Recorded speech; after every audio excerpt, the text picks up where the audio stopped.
Assalamualaikum warahmatullahi wabarakatuh. Yang saya hormati Bapak Kepala Sekolah SMP Negeri 2 Mojo Tengah, yang saya hormati Bapak Ibu Guru staf karyawan SMP Negeri 2 Mojo Tengah. Yang pertama dan utama, marilah kita senantiasa memanjatkan rasa syukur kehadirat Allah Subhanahu wa Ta'ala, Tuhan yang Maha Esa, yang mana telah melimpahkan rahmat serta karunia-Nya kepada kita, sehingga pada pagi hari ini kita dapat berkumpul bersama dalam ruangan ini untuk melaksanakan aksi nyata diseminasi budaya positif oleh Ibu Rusliana Jati, CPP Angkatan 9 Kabupaten Wonosobo, tanpa halangan suatu apapun. Sholawat serta salam selalu tercurah kepada junjungan kita Nabi Muhammad SAW, yang senantiasa kita nantikan syafaatnya di yaumil qiyamah. Bapak Ibu Guru hadirin yang saya hormati, perkenalkanlah saya di sini sebagai moderator, di mana pada kegiatan diseminasi pagi hari ini nanti ada beberapa acara. Yang pertama yaitu nanti pembukaan, kemudian dilanjutkan dengan sambutan kepala sekolah, dan yang berikutnya adalah inti yaitu diseminasi tentang budaya positif oleh Ibu Rusliana Jati. Untuk membuka acara pada pagi hari ini, marilah kita bersama-sama membaca bacaan basmalah.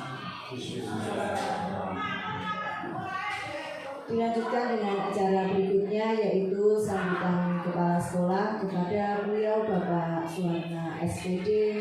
Waktu dan tempat disilakan.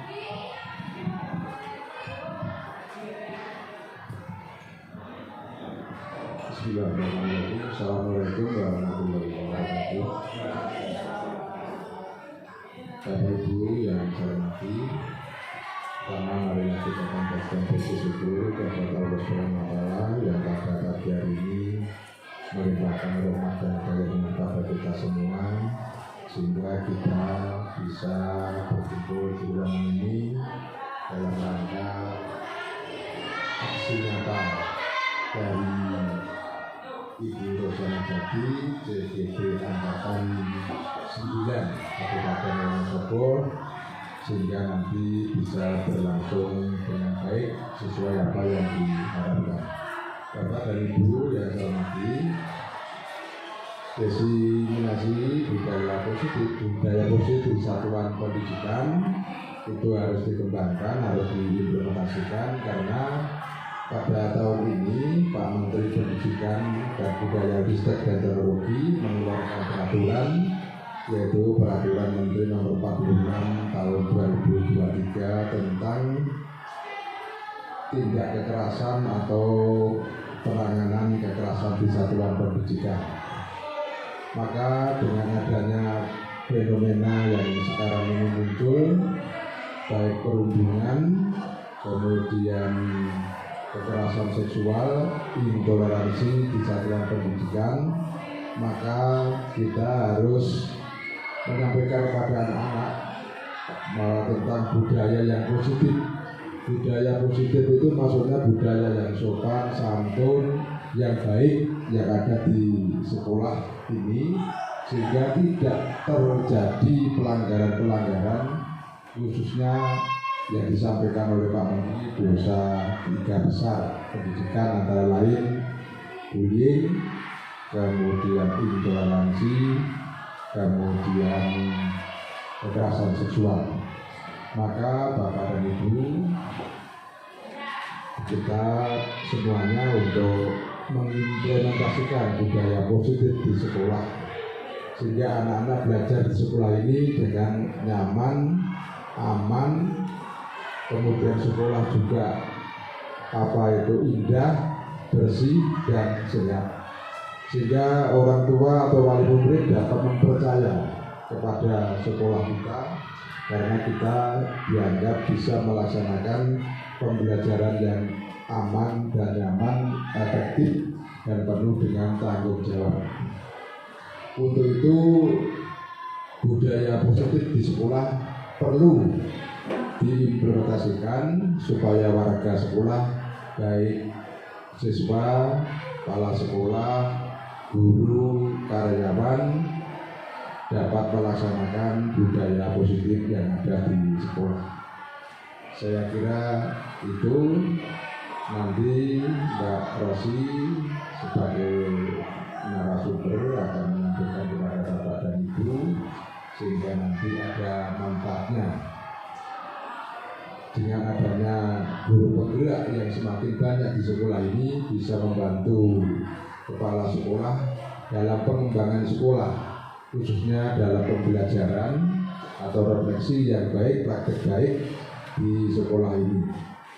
Saya terima kasih kepada Bapak Ibu yang sudah menjadi CGP sehingga bisa menjadi teladan dari atau contoh dari guru-guru yang lain sehingga sekolah ini bisa atau proses pembelajaran bisa dilaksanakan dengan baik karena guru penggerak itu punya moto tergerak, bergerak, dan menggerakkan. Ini saya minta guru-guru penggerak harus bisa menggerakkan apa yang ada di sekolah ini khususnya di pembelajaran. Saya kira itu yang bisa saya sampaikan. Terima kasih atas perhatiannya. Assalamualaikum warahmatullahi wabarakatuh.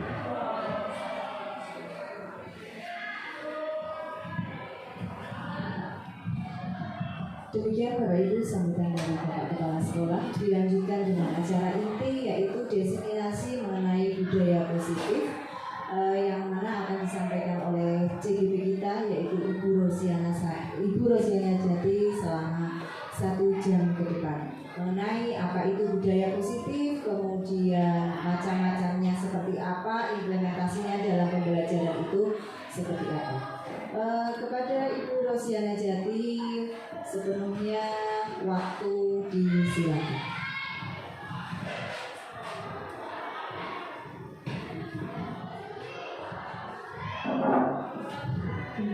Bismillahirrahmanirrahim. Assalamualaikum warahmatullahi wabarakatuh.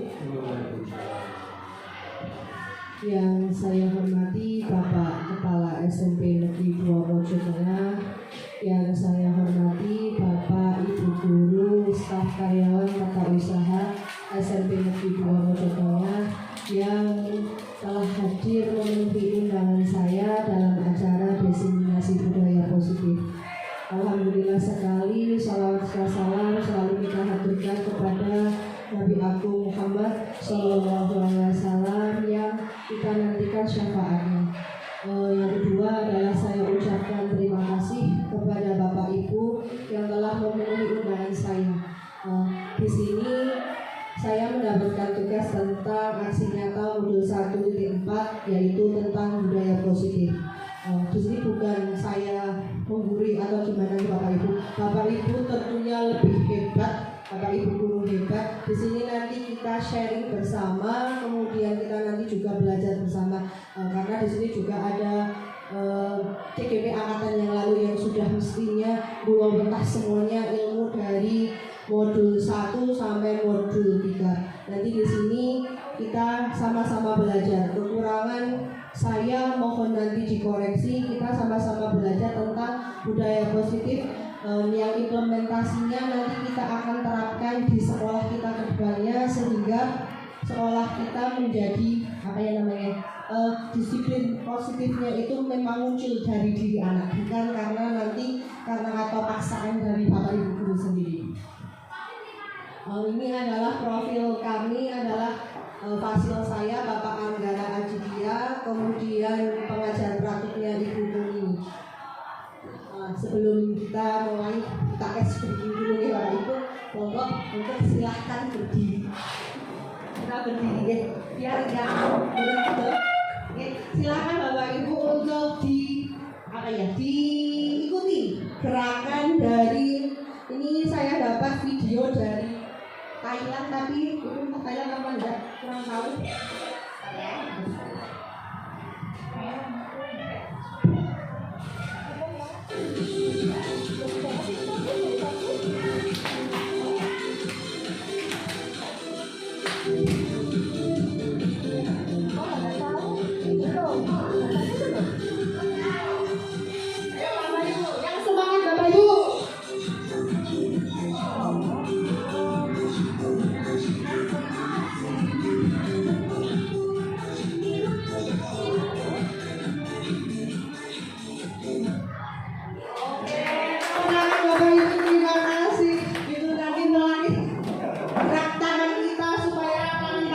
jari-jari selain Bu Alfi mungkin biar tidak kaku ya. Kalau Bu Alfi udah terbiasa, kalau kita sering kaku gitu kalau disuruh kayak gini. Terima kasih Bapak Ibu. Yang pertama adalah tentang konsep utama budaya positif. Ini Bapak Ibu ada 7 di sini. Yang pertama adalah perubahan paradigma belajar. Yang kedua adalah disiplin positif. Yang ketiga adalah kebutuhan dasar manusia. Kemudian yang keempat adalah motivasi perilaku manusia. Yang kelima adalah segitiga restitusi. Kemudian yang keenam posisi kontrol dari Bapak Ibu guru. Yang ketujuh adalah tentang keyakinan kelas.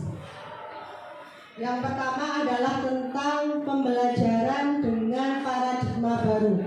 Pembelajaran paradigma baru itu dirancang berdasarkan prinsip pembelajaran yang terdiferensiasi sehingga setiap siswa belajar sesuai dengan kebutuhan dari tahap perkembangannya untuk mewujudkan profil pelajar Pancasila.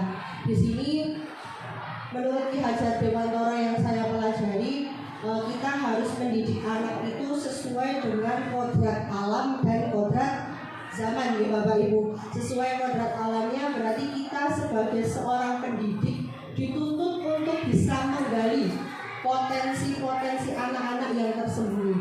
Sedangkan kalau untuk menurut kodrat zaman berarti kita sebagai guru harus aktif. Zaman sekarang berarti adalah ipteknya. Kalau kita sebagai guru kok nggak mau belajar iptek, berarti kita sebagai guru adalah ketinggalan zaman. Karena sekarang itu kita harus menggali kodrat alam, kita juga harus menggali tentang kodrat zaman.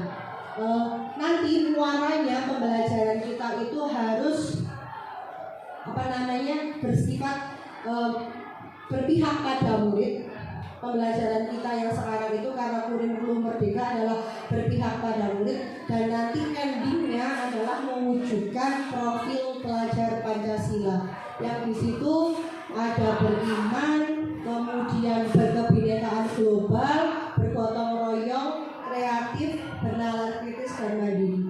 Nanti kita dituntut dalam pembelajarannya itu menggali mana-mana misalnya pembelajaran ketika anak itu harus mandiri, bernalar kritis, atau misalnya bergotong royong. Jadi kita dituntut untuk membuat rencana pembelajaran yang mengekspresikan terwujudnya profil pelajar Pancasila.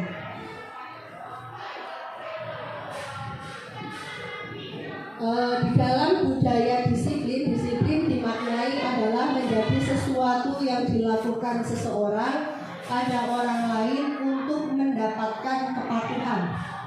Kita cenderung menghubungkan kata disiplin dengan ketidaknyamanan.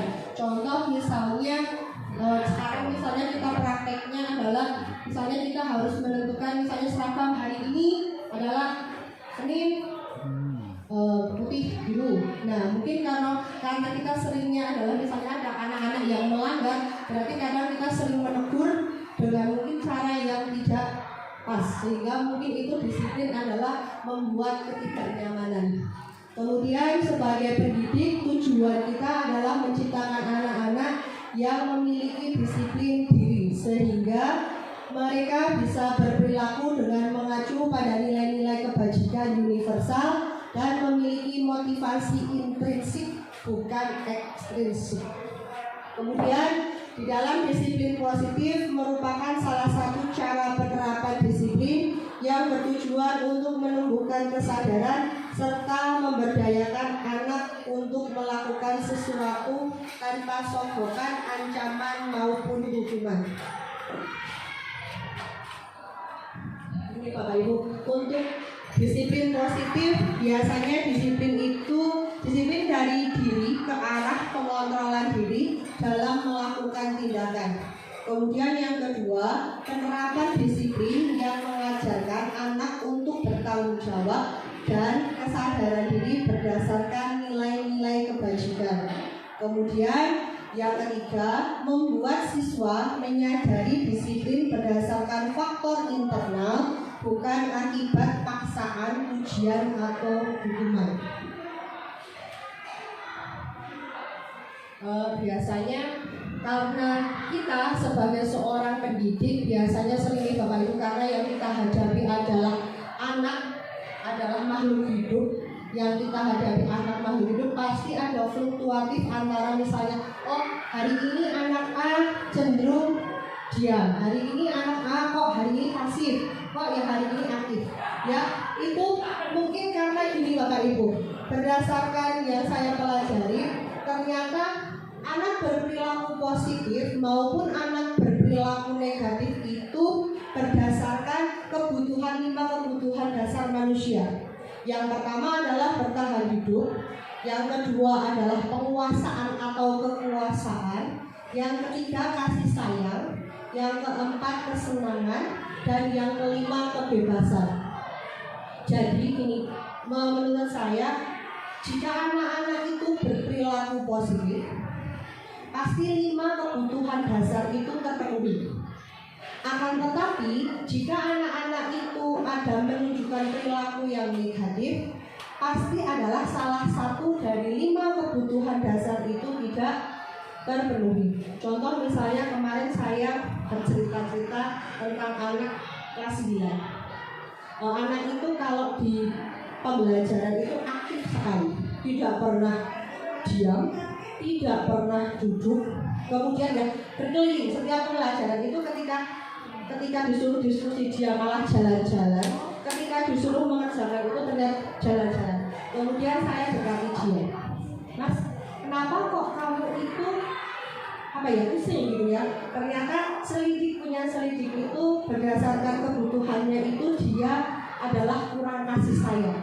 Ternyata dia hanya tinggal dengan nenek dan ayahnya. Bapak ibunya kebetulan bercerai, kemudian dia adalah kekurangan sosok ibu. Jadi mungkin dia di sekolah, di kelas kita adalah dia mencari kebutuhan, yaitu kebutuhan kasih sayang terhadap guru dia.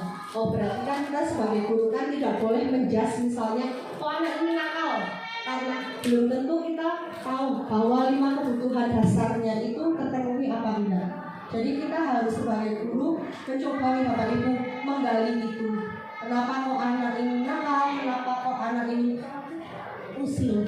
Ternyata dari pengalaman saya itu kemarin saya tanya, ternyata dia adalah tinggal dengan hanya ayah dan nenek atau kakeknya. Ternyata dia tidak pernah bergaul dengan ibunya.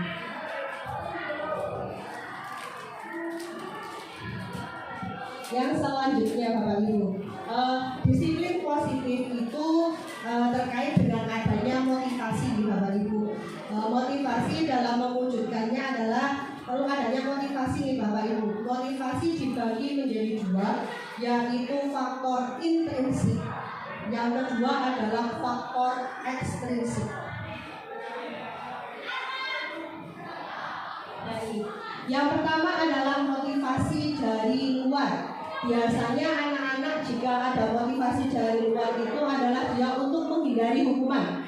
Kemudian adalah kalau enggak untuk mendapatkan imbalan. Contoh misalnya seperti ini Bapak Ibu. Karena kita biasanya tolong masukkan bajunya. Kalau misalnya di depan gurunya dia memasukkan. Tapi kalau misalnya gurunya sudah berlalu, dia tidak memasukkan bajunya. Itu karena motivasi dari luar. Dia tidak mau mendapat hukuman, dia tidak mau mendapat teguran. Kemudian kalau kita mungkin ya sering salah kaprah ya Bapak Ibu adalah imbalan.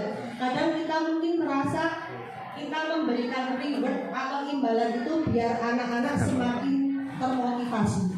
Padahal sebenarnya mungkin ada baiknya Bapak Ibu memberikan imbalan itu biar anak termotivasi. Kemudian yang kedua ada sisi negatifnya, anak terbiasa mendapatkan imbalan ketika dia mendapatkan sesuatu yang berharga. Mungkin kita juga pernah menerapkan dengan anak kita Bapak Ibu, silakan sholat, kalau sholat saya kasih uang 10.000. Jadi kan motivasi dia untuk sholat adalah mendapatkan uang 10.000. Mungkin itu ya, tapi ya memang kalau nggak di hari itu dulu mungkin anak-anak juga tidak termotivasi untuk melakukan hal-hal yang baik. Mungkin dari itu kita sedikit-sedikit mengurangi. Mungkin kita bisa imbalannya sekarang mungkin hanya ketok-ketok gitu. Yang kedua adalah motivasi dari dalam. Ya, kalau motivasi dari dalam berarti anak sudah mengerti bahwa itu adalah tindakan yang negatif, bahwa itu salah, berarti itu adalah motivasi dari dalam. Berarti dia kalau sudah mengerti motivasi dari dalam, dia bisa menghargai diri sendiri. Kemudian nilai-nilai kebajikan universalnya juga sudah muncul. Yang ketiga adalah adanya keyakinan kelas yang membuat motivasi dari dalam. Menurut nilai-nilai kebajikan ada 7 pilar kebajikan, ada IDEO, ada profil pelajar Pancasila. Di sini saya ada video ya Bapak Ibu. Coba mungkin nanti kita analisis nilai-nilai kebajikan apa dari video tersebut.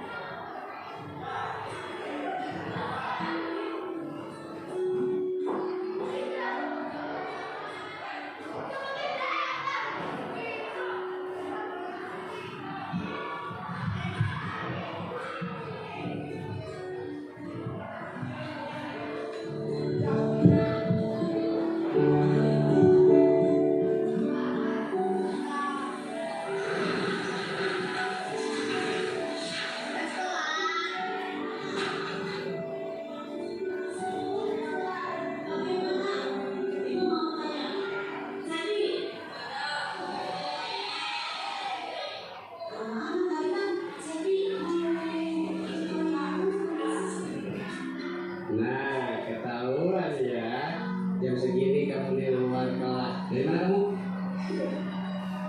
Mau cengengesan jawab dari mana? Oh iya, nggak salah. Kalian kan sebelah sana bukan sebelah sini. Dari kantin, ngapain jam segini di kantin? Bentar. Besok jam 8 ditunggu sama bapak di kantor ya. Silakan masuk. Tapi masih ingat apa yang telah dilakukan selama ini yang merugikan orang lain?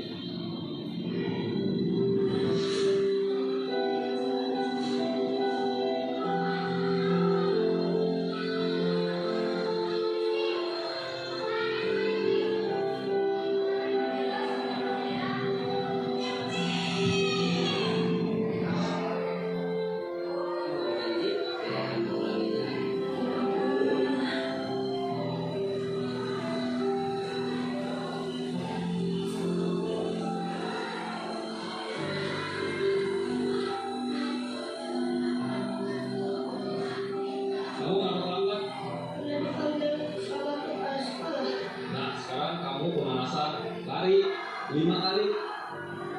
Ayo kamu lari dulu 5 kali.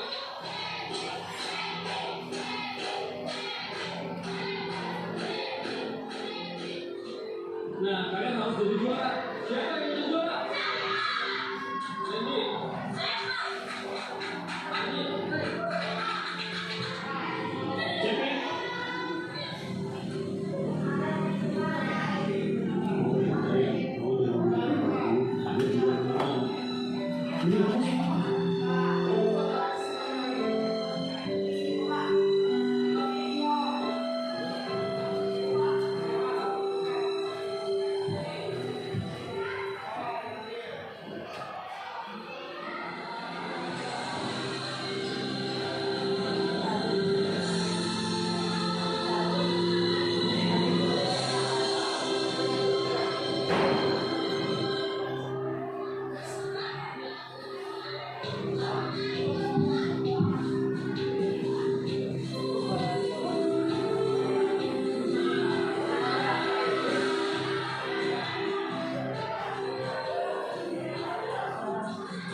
judulnya itu adalah Piala untuk Guruku.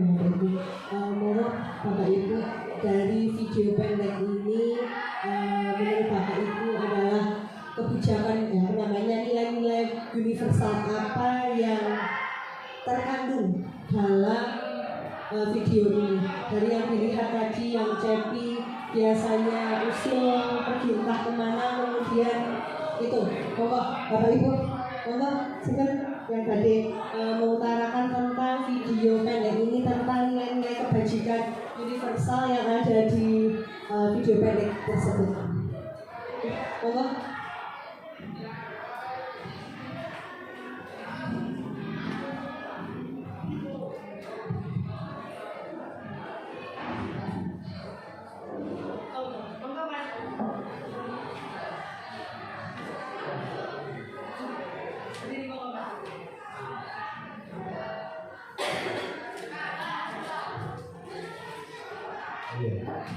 Izin menyampaikan untuk nilai-nilai kebajikan universal berdasarkan video tersebut itu yang pertama ada nilai keterampilan hidup itu dapat dipercaya, kemudian lurus hati, kemudian pendengar yang aktif dan tidak merendahkan orang lain. Ini dulu.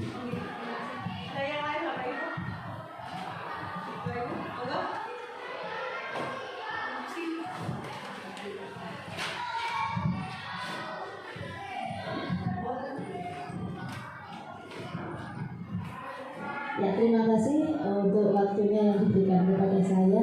Saya hanya menambahkan saja tadi apa yang sudah disampaikan Pak Rifki, bahwa benar di video itu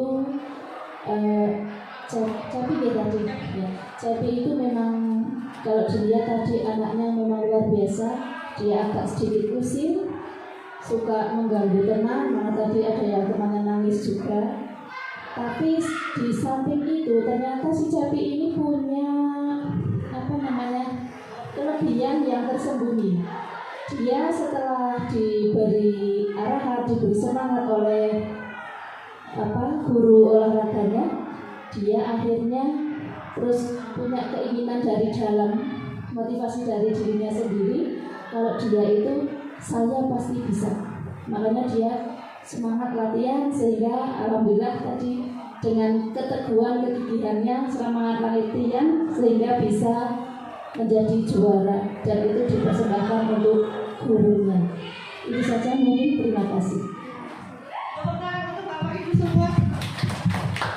Yang tadi adalah dari Cepi yang pertama, menurut kok dia usul sekali, kemudian kok tadi ada boleh mengatakan dia memiliki kekuatan tersendiri, kemudian tadi dia adalah dari diri sendiri, motivasi dari dalamnya dia mau berubah. Jadi tadi ada yang pertama adalah dia meluruskan niat untuk menjadi sesuatu.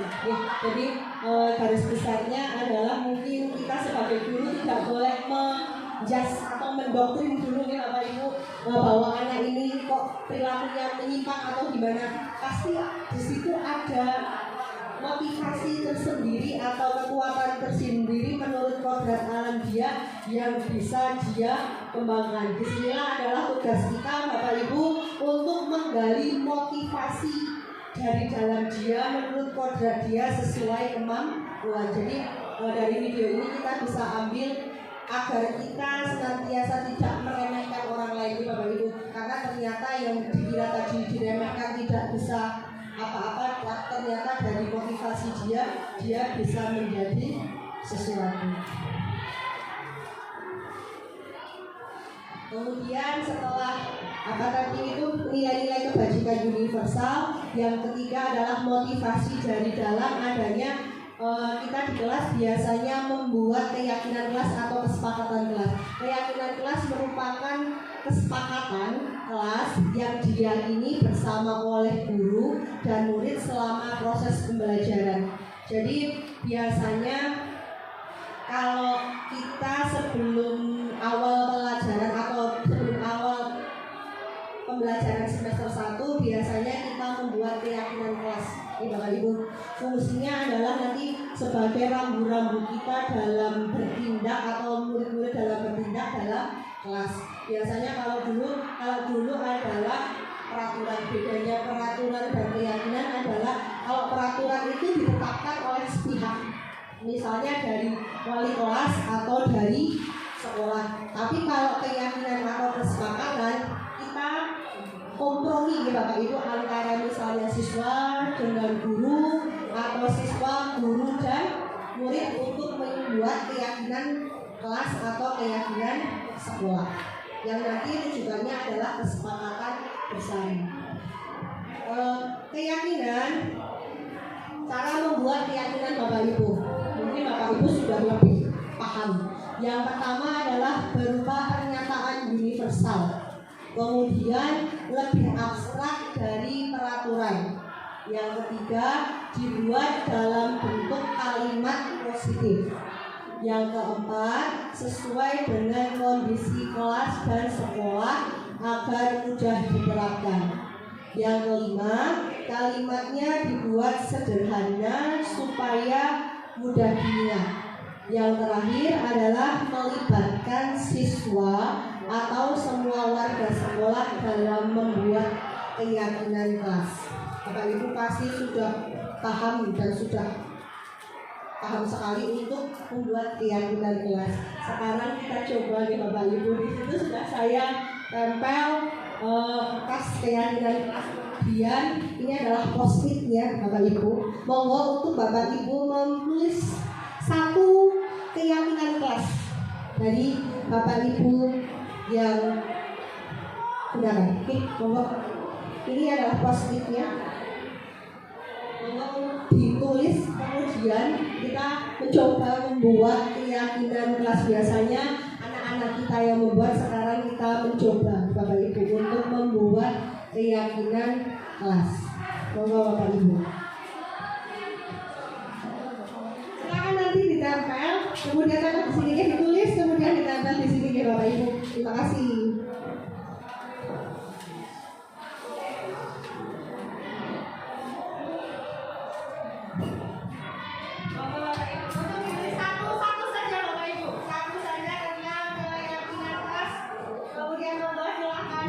Bapak Ibu sambil ditulis yang sudah bisa ditempel di depan, saya bantu untuk menempel.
Terima kasih Bapak Ibu telah menuliskan tentang keyakinan kelas. Yang di sini Bapak Ibu sudah tulis beberapa, saya bacakan nih. Yang pertama adalah jagalah kebersihan. Berarti nanti urutannya adalah jangan membuang sampah sembarangan dan lain sebagainya nih Bapak Ibu, karena jagalah kebersihan. Kemudian adalah peduli terhadap teman. Berarti ini juga salah satu, tidak boleh misalnya kok ngecek aja, membuli dan lain sebagainya. Masuk kelas tepat waktu. Kemudian ada berempati terhadap teman, yang kemudian ada menjaga ketertiban. Kalau menjaga ketertiban berarti nanti ada hubungannya sama misalnya kok dilarang misalnya kok berkelahi. Nanti kok misalnya nanti ngecek-ngecekan sama teman akhirnya berkelahi. Itu nih, menjaga ketertiban. Oke, ini kalimat positif semua nih Bapak Ibu, sudah jagalah kebersihan, menjaga ketertiban, peduli terhadap lingkungan. Terima kasih. Tepuk tangan untuk kita semua Bapak Ibu. Ternyata sudah canggih-canggih semua Bapak Ibu Ibu Saudara. Kemudian selanjutnya Bapak Ibu kita lanjutkan tentang konsep disiplin dengan identitas gagal. Seperti sudah saya katakan tadi adalah saya masih menggunakan identitas disiplin dengan gagal karena kita juga sering melakukan hubungan. Kemudian kita juga sering memberikan penghargaan kepada siswa. Karena sebenarnya menurut teori yang saya baca itu bahwa kalau kita memberikan hukuman kepada siswa adalah cenderungnya satu menyakitkan, yang kedua memberikan tidak nyaman kepada siswa, kemudian murid merasa ketakutan, memaksa, kemudian murid menyembunyikan kesalahan, yang terakhir adalah murid menjadi rendah diri. Saya kemarin misalnya saya masih melakukan itu, jujur ibu, karena ini kita sering juga dibandingkan dengan nanti adanya sertifikat restitusi, kita sering melakukan hanya kita gampangnya aja, misalnya kenapa kamu tidak mengerjakan PR, keluar gitu, langsung gitu ya. Nah itu kita seringnya adalah langsung memberikan hukuman. Kemudian kalau yang penghargaan menurut itu adalah tidak efektif, merusak hubungan, mematikan kreativitas, menghukum dengan sistem ranking, dan merampas hak menghargai dirinya. Jadi saya juga merasa saya dicok, misalnya kita kan kadang sering memberikan penghargaan, ternyata mungkin ada efeknya jika kita sering dibandingkan ya Bapak Ibu. Kita dibandingkan begini, Bu Erna, sama Bu Erna ulangannya bagus dikasih reward, sama Bu Ros enggak, kadang-kadang kayak gitu. Sama Bu Fat dikasih jajan, sama Bu Ros enggak, kadang-kadang kayak gitu ya Bapak Ibu. Kemarin juga saya begini, Bu Ros sering marah-marah, yang enggak marah-marah itu Pak Arif tuh enggak pernah marah-marah. Waduh, macam gitu ya. Waduh, kan berarti kan itu, berarti kan kita sebagai guru kan kadang, iya ya ternyata di anak itu ternyata merekam sekali ya, dibandingkan. Bukan sering ngasih benteng, bukan ngasih apa? Ya karena saya juga sering aja. Berarti kita berarti sama anak itu tuh kita kadang direkam. Apalagi kemarin juga ada gini. Kalian itu seringnya kok manusia sama si muda. Ya ini nek saya tuh manusia sama lancar, nek sama beras enggak. Sudah saya tua, ya ampun, kata tua enggak dilokin. Oh iya, kata tua berarti orang manut. Berarti kalau yang muda-muda kan manut Bu sama siapa? Bu Alfi, Pak Lancar gitu. Ternyata umur juga mempengaruhi ternyata. Asik dan tidak asik ya Bu, ternyata umur juga mempengaruhi kita sebagai guru ya. Mungkin kita kalau ya sudah agak berumur itu menurut mereka tidak asik mungkin ya, dalam misalnya kok ngobrol gitu. Ini ya Bapak Ibu, terlepas dari tadi hukuman dan penghargaan, sebagai guru kita pasti kita harus memposisikan kita sebagai nanti 5 posisi kontrol dalam mendisiplinkan peserta didik. Yang pertama adalah kita sebagai penghukum. Biasanya kita sebagai penghukum ini adalah cenderung merendahkan anak, kemudian nanti adalah bersifat hukumannya itu fisik atau non fisik. Contohnya misalnya kok silahkan lari, itu adalah hukuman fisik. Kalau yang non fisik mungkin ya saya pernah lakukan juga, saya juga merasa bersalah. Tulis PR itu 5 kali, itu adalah hukuman non fisik nih Bapak Ibu. Kemudian kalau yang kedua adalah membuat rasa bersalah. Berarti kita cenderungnya misalnya kalau kamu tidak seperti itu saya akan dimarahi oleh barang, gitu kan misalnya. Oke Bapak Ibu. Yang ketiga adalah teman. Sebagai teman, di sini ada kekurangan dan kelebihannya nih Bapak Ibu. Kalau teman mungkin anak itu bisa dirangkul, jadi dia patuh atau manut kepada kita. Akan tetapi kalau dia mungkin merasa kok tidak diperhatikan dengan kita, mungkin ada sifat-sifat yang caranya Bu Erna sekarang nggak CS lagi sama saya gitu. Kalau yang keempat adalah pemantau. Pemantau itu adalah kita biasanya memantau anak itu perkembangannya sampai mana, tapi juga ini juga masih berdampak negatif. Yang paling baik adalah posisi manajer Bapak Ibu. Bapak Ibu sampai saya sendiri dalam tahap ini saya kok baru menghukum, membuat rasa bersalah, dan paling-paling teman pemantau. Kalau untuk posisi manajer kok saya masih harus banyak belajar nih Bapak Ibu. Ada yang sharing mungkin Bapak Ibu? Ada Bapak Ibu, menurut Bapak Ibu dalam 5 posisi kontrol sebagai pendidik, Bapak Ibu memposisikan Bapak Ibu pernah sebagai apa? Apakah penghukum? Apakah 5-5-nya itu sudah dilakukan? Atau kita mungkin baru sampai pemantau? Kalau saya sendiri mungkin penghukum pernah, membuat rasa bersalah pernah, teman pernah, pemantau pernah, manajer ya agak gitu Bapak Ibu. Jadi nggak begitu sering. Kalau manajer masih banyak harus berlatih. Bapak Ibu mungkin bisa sharing Bapak Ibu kalau dalam 5 posisi kontrol sebagai pendidik tahap mana yang sudah sampai? Monggo Bapak Ibu, Pak Arif, mungkin Pak Arif. Monggo Pak Arif, karena ini adalah Bapak Guru saya, jadi Pak Guru, posisi 5 posisi kontrol menurut Pak Arif yang pernah Pak Arif lakukan.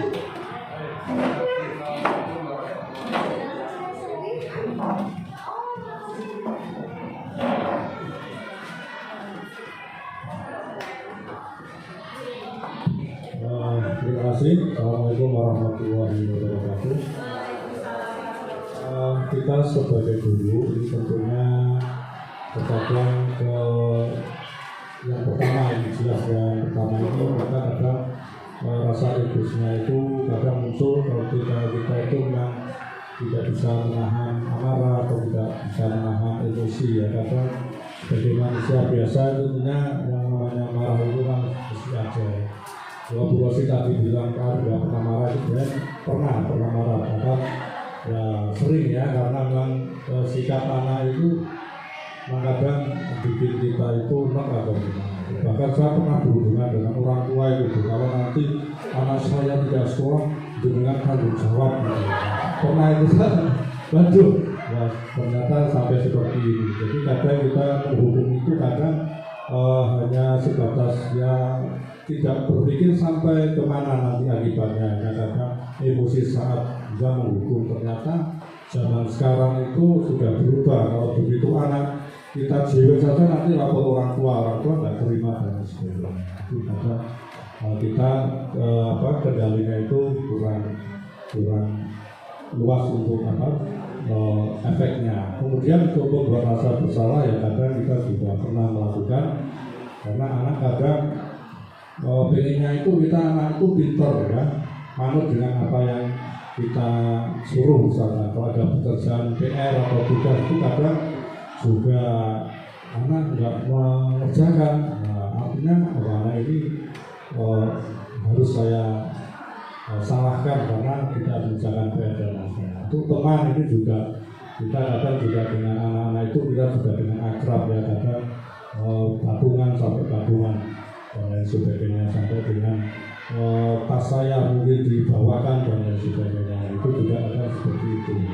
Jadi pemantau ini juga kita memantau anak-anak sejauh mana mereka dalam berkegiatan dalam pembelajaran, kemudian memacu mereka untuk berprestasi dan lain sebagainya, itu juga kita memantau. Tapi kalau manajer ini apa ya? Kalau guru sebagai manajer mungkin sebagai wali kelas ya, kalau wali kelas mungkin memanajer di kelasnya itu bagaimana mengatur, mengarahkan anak seperti ini dan lain sebagainya. Tapi kalau saya belum apal manajernya itu manajer apa ini mungkin belum paham kan. Kalau pas sekolah jelas manajer untuk mengatur keadaan di anak buahnya dan lain sebagainya. Kalau manajer ini yang kita posisinya sebagai wali kelas, kalau guru ini yang manajernya mungkin manajer apa yang saya belum tahu. Itu durasi mungkin yang saya sampaikan. Kurang lebihnya mohon maaf. Assalamualaikum warahmatullahi wabarakatuh.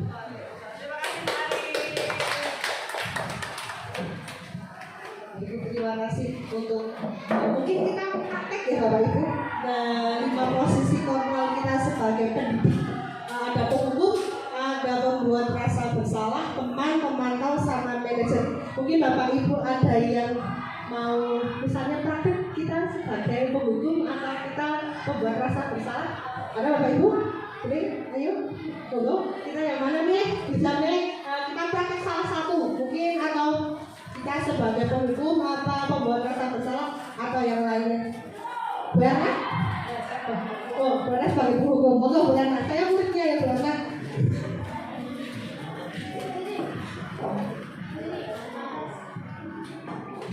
Saya pura-puranya gimana? Terlambat Bu Erna. Oh ya, siap.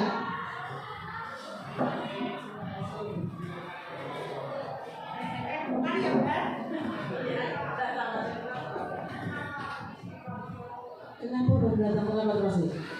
Maaf Ibu, saya bangun kesiangan. Biasanya bangunnya jam berapa? Jam 6 Ibu. Masuk sekolah jam berapa toh? Jam 7.15. Ini sekarang jam berapa? Tadi saya akan Kenapa bisa begitu? Kan kemarin makan apa? Harusnya kan datang ke sekolah ini sebelum jam 7.15 harus sudah sampai di sini.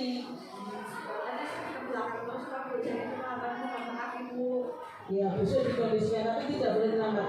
Sebagai hukumannya harus nunggu di luar kelas dulu membersihkan selokan. Terima kasih. Terima kasih Bu Erna, tepuk tangan untuk Bu Erna. Ya, kita sering ya Bapak Ibu ternyata. Ayo mari gitu kan, kadang coba. Ayo. Berdiri, nyanyi sesuai terlambat kamu. Kan saya sering terlambat sampai tadarus ya dia sampai tadarus gitu. Karena cuma gitu. Mungkin tadi ini Bapak Pak Arif mohon maaf tadi dalam posisi kita manajer. Pendidik itu menyelesaikan masalah dengan ini Pak Arif, adalah dengan namanya segitiga restitusi. Ya Bapak, kita adalah tadi ada 3 tahapan segitiga restitusi, yaitu adalah pertama yang ini menstabilkan identitas. Ini kita harus yang pertama dulu adalah menstabilkan identitas. Kemudian yang kedua adalah validasi tindakan yang salah. Jadi kemudian yang ketiga adalah menanyakan keyakinan. Jadi dari kita posisi manajer itu Pak Arif tadi mohon maaf, kita cara menyelesaikan masalah anak itu dengan menggunakan segitiga restitusi. Caranya itu tadi adalah menstabilkan identitas, validasi tindakan yang salah, kemudian menanyakan keyakinan. Jadi tidak semerta-merta misalnya kamu terlambat, yuk lari gitu. Tapi kita harus menstabilkan dulu identitas, kemudian memvalidasi tindakan yang salah dan menanyakan keyakinan. Ini contoh yang kemarin saya buat Bapak Ibu Guru. Kasusnya adalah Cahyadi ketika hari Senin tidak menggunakan seragam OSIS.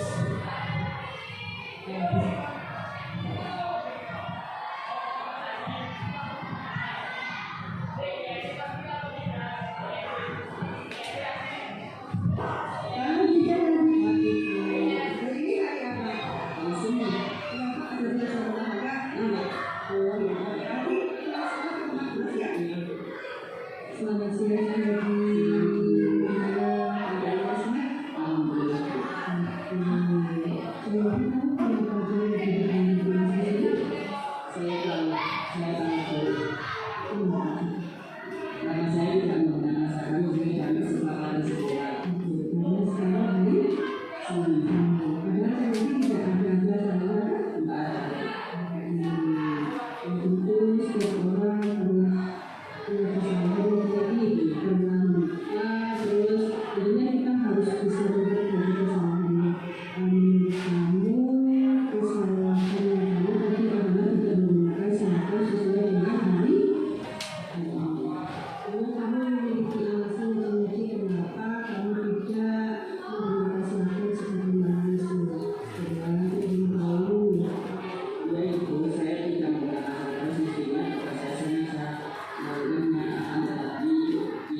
itu ya Bapak Ibu, pasti cara sulit ya Bapak Ibu memposisikan kita kayak tadi misalnya sebagai manajer ya Bapak Ibu, karena kita harus tadi adalah segitiga restitusi dalam menyelesaikan masalah. Itu aja mungkin tergantung mood ya Bapak Ibu. Ketika kita dalam kondisi tidak mood, mungkin karena memang berbagai masalah berdasarkan tadi 5 kebutuhan dasar manusia.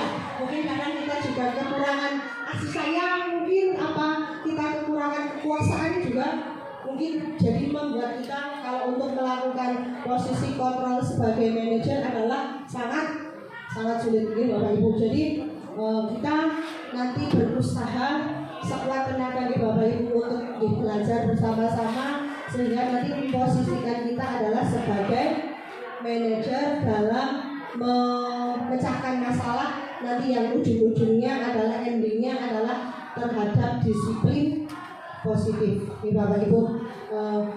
Dalam penerapan program disiplin positif, kemudian hendaknya seorang pendidik memiliki standar kepribadian profesional dan sosial yang baik, di mana seorang pendidik mampu berefleksi pada posisi kontrol saat ini. Bagaimana berjalannya sebagai seorang ngomong? Untuk mungkin Bapak Ibu mau kita ada sesi pertanyaan. Monggo Bapak Ibu yang bertanya ada yang lebih paham lagi, mungkin kita sharing mungkin Bapak Ibu atau sharing pendapat tentang mungkin pengalaman kita terhadap disiplin positif. Bapak Ibu pernah menemukan atau melakukan sesuatu yang bagaimana terhadap kita di lingkungan sekolah kita mengenai disiplin positif. Bapak Ibu pernah melakukan apa? Kita kan sharing ya Bapak Ibu, jadinya mungkin yang belum pernah saya lakukan, Bu Erna sudah melakukan, Bu Lydia sudah melakukan, Mas Eko sudah melakukan, Arif melakukan. Mungkin sekedar sharing di Bapak Ibu, bukan bertanya. Kalau bertanya, Bapak Ibu mungkin lebih paham tentang bagaimana cara menghadapi anak itu sendiri. Ini mungkin sharing tentang disiplin positif. Bu Erna, Arif, monggo, Mas Rifki mungkin ada sharing tentang pengalaman anak kok begini deh, saya menyelesaikannya seperti ini mungkin Mas. Bu Erna dulu, Mas Rifki, monggo. Apa Bu Fat, monggo. Kan Mas Rifki udah beberapa bulan dia pasti sudah menemui masalah.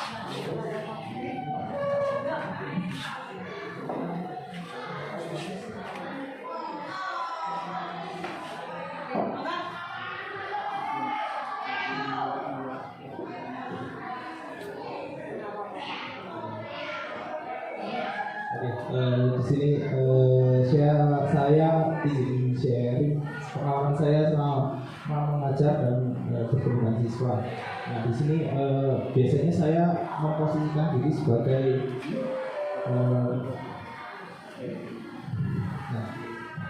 pembuat rasa bersalah dan teman. Nah biasanya siswa itu apabila tidak melakukan tugas ataupun tidak melaksanakan sesuatu yang sesuai perintah itu biasanya dari saya sendiri memberikan rasa bersalah kepada siswa tersebut.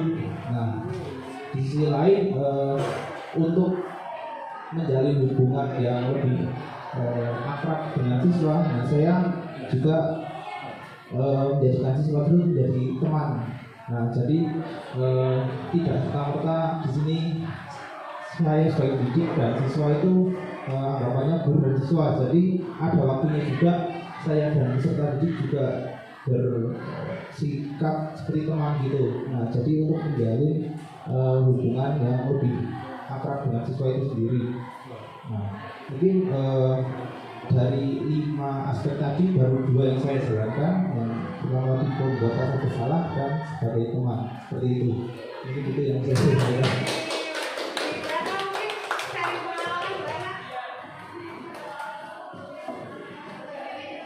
Baik, sharing saya yang pertama dari 5 posisi tunggal rasa-rasanya sudah pernah semuanya. Yang penghukum tadi sudah saya praktekkan. Awal masa saya belum mengenal disiplin positif, rata-rata dan ini pengalaman saya semua mungkin melakukan sebagai posisi penghukum. Jadi kita benar sama murid salah dan harus melakukannya pertama. Kemudian ketika membuat rasa bersalah, saya juga sudah lakukan. Misalnya pakai kalimat dan juga melihat tipikal anak memang membangunnya agak sulit, gitu kan? Bulannya harus mengingatkan berapa kali, sudah diberi waktu berapa lama, kenapa belum dikumpulkan, mau mengumpulkan kapan siapnya dan sebagainya seperti itu. Juga sering, betul kan? Saya ngakunya kan dari kelas yang kecil sampai yang kelas tua, ya, jadinya tipikalnya anak juga beda-beda. Kemudian sebagai teman, yang saya rasakan itu menjadi teman, saya sekarang menuju kelas 7 itu harus sebagai teman sekali dengan ustadz itu. Berbeda dengan anak yang di jenjang lebih tinggi. Ya kadang-kadang di kelas 8 masih bisa sebagai teman, tapi kalau di kelas 7 jauh sebagai teman itu sangat dibutuhkan karena dia dalam posisi perpindahan dari fase SD ke fase SMP juga sering saya lakukan, dan itu membuat anak-anak lebih nyaman dalam melaksanakan kegiatan pembelajaran yang kami. Kemudian sebagai pemantau itu biasanya kita lihat dimulai sejak kelas yang agak tinggi, gitu kan? Kalau di kelas 7 belum bisa, di kelas 8, kelas 9 itu sudah bisa sebagai pemantau. Memang yang paling sulit itu adalah posisi manajer. Jadi harus betul, gitu kan? Moodnya itu harus baik, gitu kan? Yang di mulut, di otak, di hati harus sepadan. Kita harus tahu apa latar belakangnya, mengapa melakukan seperti itu dan sebagainya. Itu memang yang butuh proses pembelajaran yang lebih jauh. Saya sudah pernah melakukan, tapi memang sangat sulit. Kadang-kadang mengendalikannya harus berpikir dulu baru mengeluarkan. Biasanya yang sering kita lakukan hukum, kita refleks langsung berkata. Sehingga mari saya, ya, refleksi untuk diri saya harus berpikir sebelum melakukan apapun terhadap murid-murid saya. Itu saja Bu Rosi, sharing dari saya. Terima kasih.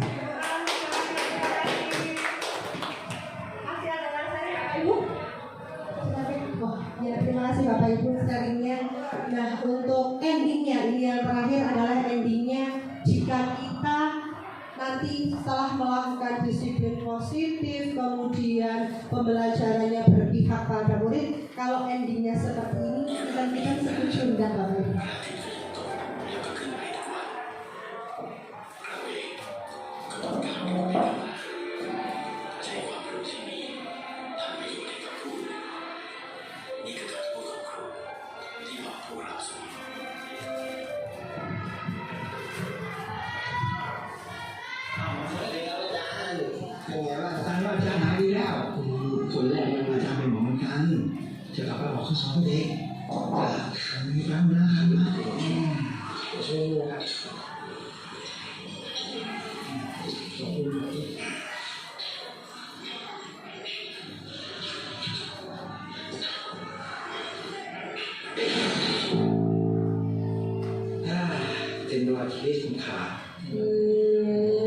แหมสมก็เป็นอาจารย์อนาโตมีเลยนะคะ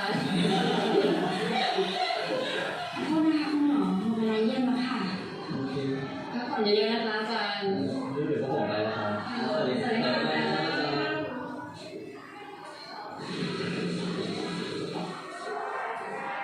ขอบคุณครับ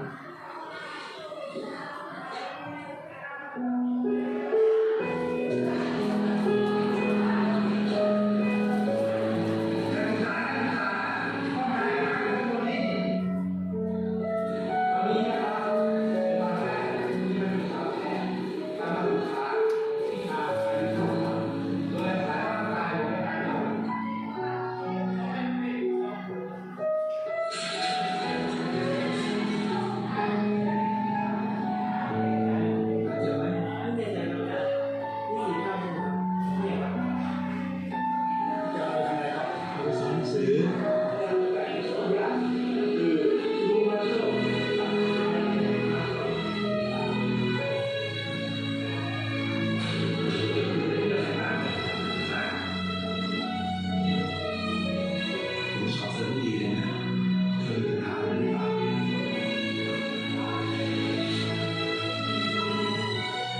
ำไมไม่ไปเรียน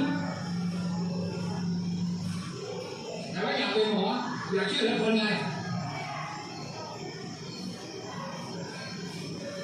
ผมเนี่ยสภาพแบบนี้แหละครับอาจารย์ที่ช่วยเหลือคนตัวผมเองผมยังไม่รอดเลยครับพ่อแม่ผมก็ไม่มีขอให้ผมจะเป็นหมอได้เนี่ยแหละไม่มีใครภูมิใจกับผมหรอกครับอาจารย์เนี่ยจะภูมิใจ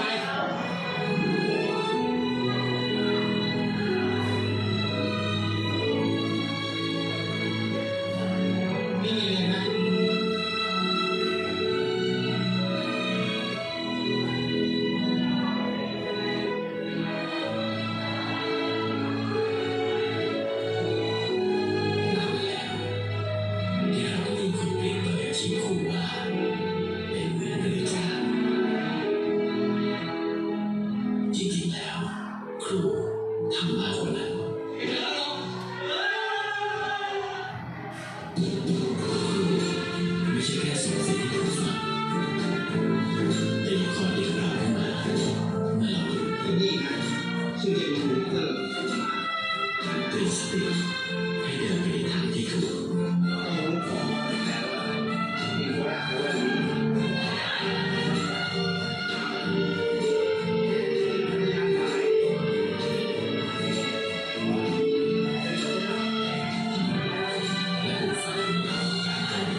คุณหมอคะ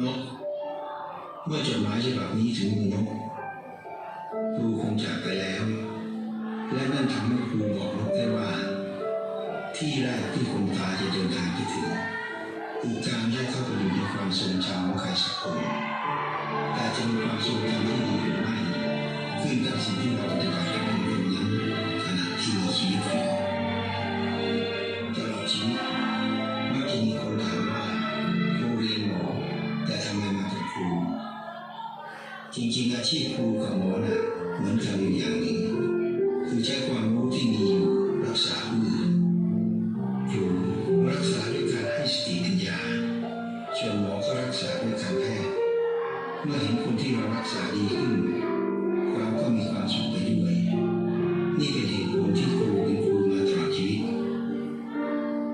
และแม้ไม่มีลมหายใจ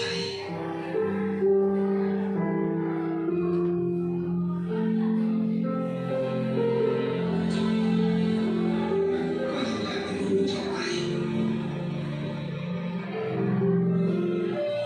ฝากน้องด้ว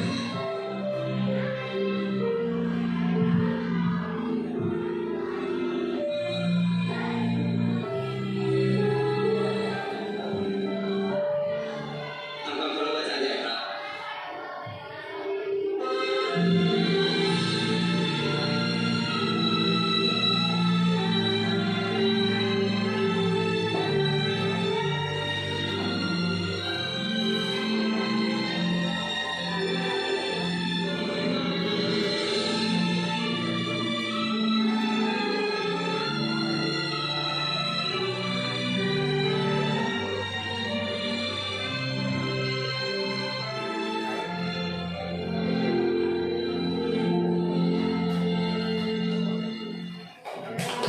Sesungguhnya orang kita nanti berusaha untuk menjadi seperti tadi adalah guru itu adalah menyembuhkannya dengan mendidik murid lain. Mudah-mudahan kita bisa menjadi seperti tadi guru yang diinginkan itu jauh mungkin lebih mulia. Dengan misalnya satu atau dua orang yang mengingat kita tapi disitulah kita berhasil menjadi seorang. Terima kasih Bapak Ibu. Mungkin itu kita berusaha tadi itu inspirasi sekali. Kita berusaha menjadi seorang guru walaupun kita hanya diingat oleh satu atau dua orang. Tapi itu yang paling membekas. Kurang lebihnya mohon maaf. Terima kasih atas waktunya. Saya akhiri. Assalamualaikum warahmatullahi wabarakatuh. Bapak Ibu yang saya hormati, demikianlah diseminasi budaya positif yang disampaikan oleh Ibu Rosiana Jati. Sungguh luar biasa ya Bapak Ibu, sampai di akhir malah kita harus set ending. Bukan hanya ending tapi set ending. Semoga apa yang sudah disampaikan oleh Ibu Rosi bisa kita adopsi pada kelas kita masing-masing, pada pembelajaran kita masing-masing, dan akhirnya seperti video yang terakhir tadi, di akhir hayat kita akan dikenal sebagai seorang guru oleh murid-murid kita. Tadi di sesi diseminasi juga sudah ada sesi lain-lain, ataukah mungkin masih ada Bapak Ibu yang ingin bertanya? Saya kira sudah cukup ya. Untuk mengakhiri kegiatan diseminasi pada siang hari ini, marilah kita tutup bersama dengan bacaan hamdalah. Saya sebagai moderator membawakan acara, banyak kesalahan, mohon maaf yang sebesar-besarnya. Saya akhiri. Assalamualaikum warahmatullahi wabarakatuh.